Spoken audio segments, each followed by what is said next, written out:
Back to this edition of KETV News Watch 7 at 10. I'm Rob McCartney. Brandy's off tonight.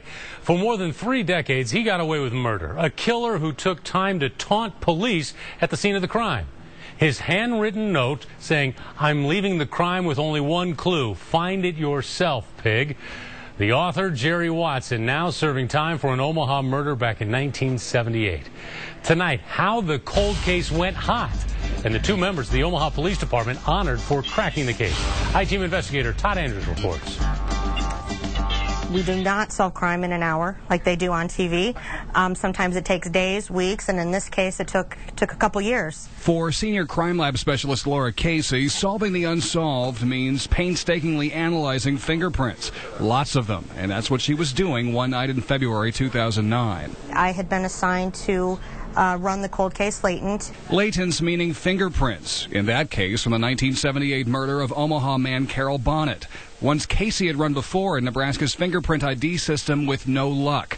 But this time she ran the prints through the national system and hit forensic pay dirt. And I was just shocked when I got the hit. There was 2 people working, and I screamed and they both came running. Casey had just made the breakthrough that would soon send the long evasive killer to prison for life. My first thought was, wow, there's somebody out there that for 30 years thought they got away with murder. Her efforts go back to the foundation of OPD's cold case unit in 2008, alongside her colleague, Detective Doug Herout. They started looking at cases that had not been worked for a while. He says when the murder happened in the late 1970s, police had virtually nothing to go on. No suspects.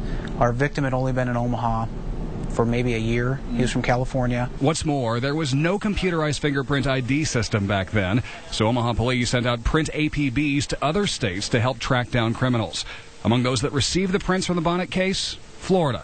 Fast forward to Omaha in late 2008, and investigators here get a fax from Florida authorities advising them about the Bonnet case, saying they still had the prints that were sent to them years ago. We received a call, said, hey, we got this old print, do you want it run? Herout said yes, but also had Casey run the prints. Meantime, he examined other evidence in the cold case and found a new piece, a note taunting detectives, daring them to find the one clue left at the murder scene. To see a suspect actually leave a note was unbelievable to me. It's nothing I'd ever seen before. That one clue turned out to be fingerprints left on victim Carol Bonnet's bathroom door. The fingerprints that Casey matched the latents sent up from Florida. Omaha police finally had their man. As it turns out, Jerry Watson, who is the suspect that the print matched to, was in town for only a short period of time. He was on the road. He escaped prison in Mississippi in 1978, so he was here for a very short amount of time. Jerry Watson's case went to trial in August 2011. He was subsequently convicted of murder and is now serving life in prison. After 33 long years, closure for the victim's family.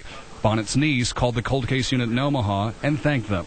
She was very surprised, for one, very happy. Her whole life she was wondering, if that was ever going to be solved. Herout and Casey received the FBI's 2012 Latent Hit of the Year award for their work, but they credit everyone involved in making this cold case disappear. Feels good, gratifying. Todd Andrews, KETV News Watch 7.